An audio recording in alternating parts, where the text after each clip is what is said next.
Semua bermula ketika Anang Hermansyah bersama keluarganya baru saja pulang dari perjalanan ke Bali. Dalam perjalanan darat tersebut, mereka sempat mampir ke sebuah desa kecil di perbatasan Banyuwangi, tempat Ashanti ingin membeli kain batik khas daerah itu.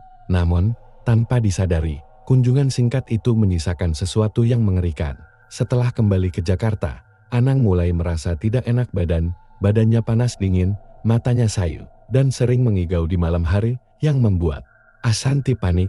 Suaminya kerap menyebut nama asing dalam tidurnya, Mbah Karni. Mbah Karni jangan. Gangguan semakin parah, Anang mendadak muntah darah saat sedang mengisi acara live. Beberapa dokter menyatakan ia sehat secara medis, tapi penyakitnya terus memburuk.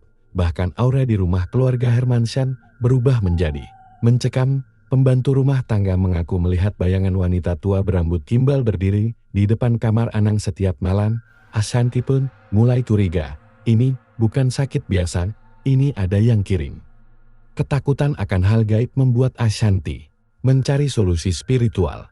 Ia diam-diam mendatangi seorang ustaz di Jakarta Selatan yang menyarankan agar ia membawa air doa ke rumah. Namun malam itu, terjadi sesuatu yang tak bisa dijelaskan logika. Saat air doa itu dituangkan ke tubuh Anang, tubuhnya kejang-kejang dan dari mulutnya keluar suara perempuan tua serak, "Aku Mbah Karni, Anang harus bayar." Seluruh anggota keluarga ketakutan. Petunjuk pun datang dari mimpi Ashanti. Dalam tidurnya, ia melihat sebuah pesan, "Jika ingin selamat, panggil sang penjaga timur, ia yang bisa menutup gerbang kutukan." Ashanti pun teringat nama yang sering viral karena kisah spiritualnya, Gus Samsudin dari Blitar, Jawa Timur. Dengan cepat, tim manajemen Hermansyah menghubungi Gus Samsudin. Ia datang ke Jakarta malam itu juga, mengenakan sorban putih dan membawa tasbih kayu cendana. Wajahnya tenang, tapi matanya tajam. Saat memasuki rumah Anang, Gus Samsudin langsung memejamkan mata dan membaca doa. Di sini ada portal terbuka. Jin-jin Banyuwangi masih berkeliaran. Ini bukan santet biasa, ini santet pengikat arwah leluhur. Ritual pun dilakukan. Di tengah malam, Gus Samsudin menggelar tikar putih dan menaburkan garam laut di sekeliling tubuh Anang. Ia membaca mantra-mantra Jawa kuno dengan suara dalam dan tegas. Tiba-tiba, tubuh Anang melayang beberapa sentimeter dari lantai. Dari mulutnya keluar suara tangisan perempuan tua. Dia telah melanggar janji. Keturunan pembabat tanahku harus menderita. Setelah meredakan serangan malam itu, Gus Samsudin mengungkap fakta mengejutkan. Di masa lalu, leluhur Anang yang berasal dari daerah Jember pernah bekerja sebagai pejabat kolonial yang memerintahkan penggusuran tanah adat milik seorang dukun wanita bernama Mbah Karni di Banyuwangi. Mbah Karni konon mengutuk 7 turunan keluarga Anang, dan santet itu baru aktif saat salah satu keturunan melewati jalur tanahnya. Kutukan itu tidak bisa dihilangkan, hanya bisa dinegosiasikan, kata Gus Samsudin. Untuk itu, Gus Samsudin harus berangkat langsung ke Banyuwangi untuk bertemu roh penjaga wilayah dan melakukan ritual pengikatan ulang. Ashanti tak kuasa menahan air mata saat Gus Samsudin pamit menuju Banyuwangi, ditemani 2 santrinya dan 1 orang kameramen dokumenter. Mereka harus melakukan ritual di lereng Gunung Ijen tempat diyakini arwah Mbah Karni masih berkeliaran. Dalam suasana hening, Gus Samsudin menyalakan dupa dan menanam sesajen di bawah pohon tua. Hujan deras tiba-tiba turun, petir menyambar, dan sosok perempuan tua berbaju hitam muncul di antara kabut. Keturunanmu belum lunas. Tapi karena dia sudah menderita, aku ambil 1 tumbal saja, nyawaku sendiri. Setelah suara itu menghilang, langit cerah kembali, ritual selesai. Di Jakarta, tepat pada waktu yang sama, Anang terbangun dari tidurnya dengan tubuh segar dan sehat. Ia menangis dalam pelukan Ashanti. Setelah kejadian itu, Anang mengaku memiliki kemampuan spiritual yang tak ia miliki sebelumnya. Ia bisa merasakan aura tempat dan kadang melihat kilasan makhluk tak kasat mata. Gus Samsudin memberi pesan terakhir, kutukan itu tidak hilang, hanya tertidur. Tapi jika tanah leluhur itu kembali diganggu, semuanya akan terulang lagi. Anang dan Ashanti pun berikrar untuk hidup lebih spiritual dan banyak bersedekah. Mereka juga menyumbangkan dana besar untuk pembangunan masjid di Jember dan Banyuwangi sebagai bentuk penebusan karma masa lalu. Cerita mistis ini menjadi buah bibir di kalangan selebriti dan spiritualis. Banyak yang bertanya-tanya, apakah santet benar-benar bisa menyentuh kalangan artis besar? Apakah warisan leluhur bisa menjadi kutukan abadi? Namun satu yang pasti sejak saat itu, Anang tidak pernah lagi melewati jalur darat Banyuwangi, dan Ashanti selalu membawa tasbih kemanapun ia pergi. Ashanti kesurupan di studio musik kembalinya kutukan Mbah Karni. Beberapa minggu setelah ritual penyembuhan Anang Hermansyah oleh Gus Samsudin, kehidupan keluarga Hermansyah kembali normal, aktivitas syuting, pocas, dan musik dilanjutkan seperti biasa. Bahkan, Anang dan Ashanti tengah sibuk memproduksi lagu rohani untuk memperingati perjalanan spiritual mereka. Suatu malam, mereka memutuskan untuk rekaman tengah malam di studio musik pribadi mereka di Cinere. Anang mengatur mixer, dan Ashanti masuk ke ruang vokal untuk take vokal lagu bertema doa. Namun saat rekaman dimulai, suara Ashanti berubah. Nada vokalnya menjadi serak, parau, dan berat. Sisi ruangan mendadak dingin, lampu flicker. Tiba-tiba, Ashanti menjerit dan tubuhnya tersentak keras ke belakang, menghantam tembok kedap suara, matanya membelalak putih, tangannya mencakar udara, dan dari mulutnya terdengar suara yang bukan miliknya. Kalian sudah ganggu tanahku lagi. Sekarang giliran si perempuan.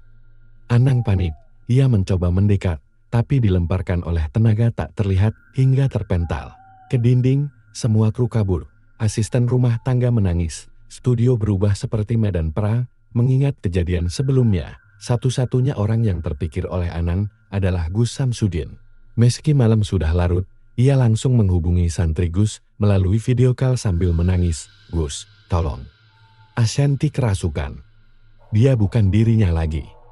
Dalam waktu 2 jam, Gus Samsudin tiba di Cinere, mengenakan pakaian serba putih dengan peci hitam dan sebuah kendi air zam-zam yang dibungkus kain hijau. Ia masuk studio dengan tenang, tapi segera merasakan hawa berat yang menusuk dada. Jin tua itu belum pergi. Tapi sekarang dia menyatu dengan nada, dengan suara. Dia mengunci arwah Ashanti di dimensi lain. Gus segera membentangkan sajadah, meletakkan tasbih dan botol minyak zaitun murni, lalu membaca ayat-ayat tertentu dengan suara bergetar. Saat zikir mulai dilantunkan, Ashanti tiba-tiba tertawa keras, suara tawa yang mengerikan, mirip nenek tua. Dengan suara terdistorsi Gus, bahkan kamu pun tak bisa menyingkirkan aku dari suara yang kubentuk. Dia penyanyi, dan aku kini menguasai suaranya. Tubuh Ashanti merangkak di lantai seperti laba-laba, sambil menyanyikan potongan lagu ciptaan Anang, tapi dalam versi menyeramkan nada sumban. Lirik terbalik, Gus Samsudin tetap fokus. Ia membacakan ayat kursi sambil menyiram air zam-zam ke arah tubuh Ashanti. Tubuhnya bergetar hebat, dan tiba-tiba, seluruh ruangan menjadi gelap. Listrik padam total, mic studio meledak satu persatu. Dalam kegelapan itu, terlihat bayangan sosok wanita berambut gimbal di pojok ruang studio. Menyeringai ke arah Gus, ia mulai mendekat. Tapi Gus berdiri, mengangkat tangan, dan berteriak, "Mbah Karni, kau bukan lawanku, tapi kau sudah terlalu jauh. Kembalilah ke tanahmu." Tiba-tiba kilat menyambar langit di luar studio. Listrik kembali menyala, tubuh Ashanti tersungkur, dan sosok bayangan itu menghilang. Setelah kejadian itu, Ashanti tak sadarkan diri selama 2 hari. Saat terbangun, ia tak mengingat apapun, kecuali suara gamelan mengerikan yang terus terngiang dalam mimpinya. Gus Samsudin mengungkap satu fakta yang mengejutkan. Lagu yang kalian rekam tadi malam mengandung nada kuno dari tanah kutukan seseorang. Entah kru atau musisi tamu, telah memasukkan sampel suara dari gamelan milik Mbah Karni. Itu bukan kebetulan, itu pemanggilan. Anang pun memeriksa track lagu, dan benar saja, ada suara gamelan Jawa dengan nada minor yang tidak pernah direkam sebelumnya. Setelah dilacak, ternyata ada kru musik freelance yang pernah mengambil sampel dari desa terpencil Banyuwangi untuk kebutuhan ambien musik horor. Tanpa tahu bahwa suara itu milik gamelan larangan, setelah insiden itu, keluarga Hermansyah menutup sementara studio mereka untuk dibersihkan secara spiritual. Gus Samsudin melakukan ritual penutupan portal suara agar arwah Mbah Karni tak bisa kembali mengakses dimensi lewat gelombang musik. Ashanti pun berikrar untuk tidak lagi menyanyikan lagu tanpa doa pembuka. Ia juga mulai rajin belajar membaca surat pendek dan mengaji sebelum rekaman. Suara adalah jembatan, jika tak dijaga, bisa menjadi portal yang sangat berbahaya, kata Gus Samsudin dalam wawancara terbatas setelah kejadian Ponan. Lagu yang direkam malam itu masih tersimpan di hard drive Anang. tapi tidak pernah dirilis. Lagu itu diberi nama Nada dari Tanah Terlarang, dan hanya diputar sekali dalam ritual penutupan oleh Gus Samsudin. Beberapa orang yang mendengarnya mengaku merasa mual, menangis tanpa sebab, bahkan mendengar bisikan perempuan dalam bahasa Jawa kuno di telinga mereka. Sejak saat itu, keluarga Hermansyah menyadari bahwa ketenaran dan musik juga bisa menjadi celah masuknya kekuatan gelap jika tidak dijaga dengan iman, zikir, dan perlindungan dari mereka yang ahli di bidang spiritual. Studio Hermansyah jadi sarang jin peniru. Setelah ritual penyucian oleh Gus Samsudin, studio musik Hermansyah sempat ditutup selama 40 hari. Semua peralatan direstorasi, dan ayat suci dibacakan setiap pagi dan malam oleh ustaz lokal keluarga. Hermansyah berharap suasana rumah mereka kembali normal, namun setelah pembukaan kembali, mereka justru dihadapkan pada hal yang jauh lebih mengerikan. Beberapa kru musik baru yang direkrut melaporkan kejadian aneh. Suara Ashanti terdengar menyanyi di ruangan vokal meskipun ia sedang tidak ada di sana. Bahkan, suara itu menyanyikan lagu-lagu yang belum pernah direkam. Gue denger Mbak Ashanti nyanyi lagu Bismillah Cinta, tapi versi Jawa, kayak sinden-nyinden gitu. Bang, waktu gue cek ke ruangan vokal, kosong, ujar teknisi sound bernama Ucup. Gemetar, lalu, mixer tiba-tiba hidup sendiri tengah malam, mic berdengung sendiri. Dan puncaknya, rekaman lagu milik Auren tiba-tiba memiliki vokal bayangan seperti suara tiruan Ashanti dan Anan, tapi dengan intonasi miring dan menyeramkan. Gus Samsudin kembali dipanggil. Kali ini, ia membawa 3 santri ahli ruqyah suara dan getaran. Setelah bermalam dan menginap di rumah Hermansyah, Gus Samsudin menggelar pengamatan spiritual di ruang kontrol studio. Ia menempelkan paku besi berisi doa di beberapa sudut ruangan dan mengalungkan jimat pada kabel mixer. Malam itu, mereka melakukan sesi rekaman kosong tanpa penyanyi, hanya instrumen. Dan saat direkam, terdengar suara perempuan menyanyikan lirik terbalik. Aku adalah gema suara yang kalian bangkitkan. Semua yang masuk ke sini akan kutiru dan akan kuhuni. Gus Samsudin terdiam, wajahnya tegang. Ini bukan jin biasa, ini jenis korin peniru suara makhluk yang bisa meniru dan mengisi suara siapa saja, bahkan menirukan ruhnya. Jika dia berhasil meniru sempurna, orang aslinya bisa hilang kesadaran atau bahkan nyawanya dicuri. Kejadian makin parah ketika Aurel mulai mengalami perubahan perilaku aneh. Ia mendadak berbicara dengan nada Jawa halus padahal sebelumnya tak fasih. Ia merekam lagu tanpa sadar, dan saat diputar ulang, suara vokalnya terdengar bukan seperti dirinya. Dalam satu rekaman, terdengar tawa renyah bersamaan dengan lirik, "Aku bukan Aurel. Aku anak tanah tua." Anang langsung menangis. Ashanti pingsan. Krisdayanti yang datang menjenguk pun ikut merasakan hawa panas dan mendadak mimisan. Ketika memasuki ruang rekaman, Gus Samsudin mengumumkan, jin peniru ini sudah berkembang biak. Studio ini telah menjadi sarangnya. Ini bukan sekadar tempat musik, ini gerbang suara yang aktif. Jika tak dihentikan, seluruh keturunan bisa terpengaruh. Ritual besar pun dilakukan pada malam Jumat Kliwon. Gus Samsudin membawa kendi tanah dari Banyuwangi tempat pusara Mbah Karni berada. Ia menyiram kendi itu di tengah studio sambil membaca wirid 999 kali. Studio gelap total. Semua peralatan elektronik meledak satu persatu. Rekaman di komputer berubah jadi simbol tak dikenal. Dalam kegelapan, suara-suara tawa muncul dari headphone yang tergantung. Lalu, semua sunyi. Tiba-tiba, tubuh Aurel terangkat di udara dan terhempas ke dinding. Ia menjerit, tapi suara yang keluar bukan suara manusia, melainkan suara seperti 2 rekaman kaset diputar bersamaan. Gus Samsudin mengucapkan ayat pamungkas dan memaku papan bertuliskan la haula wala quwata illa billah di tengah ruang mixing. Setelah itu, semua suara menghilang. Setelah malam itu, studio musik Hermansyah ditutup permanen. Anang memutuskan untuk membangun studio baru di tempat lain dengan syarat tanahnya harus diruqyah terlebih dahulu. Sebelum pembangunan, Ashanti membakar seluruh rekaman yang mengandung suara peniru. Salah satunya berjudul Bayangan Nada. Lagu hasil kolaborasi Anang Aurel Ashanti yang tak pernah dirilis. Lagu itu diyakini sebagai portal suara terakhir yang masih terbuka. Gus Samsudin menyarankan agar keluarga Hermansyah lebih berhati-hati dalam memilih sampel suara, instrumen Jawa, dan tidak sembarangan menyanyikan lirik tanpa makna yang jelas. Beberapa bulan kemudian, salah satu santri Gus Samsudin mengalami mimpi didatangi sosok berjubah hitam yang berkata, "Mereka boleh pindah studio, tapi aku tetap." bisa menyusup lewat lagu, lewat frekuensi, lewat suara. Kisah ini menjadi legenda urban baru.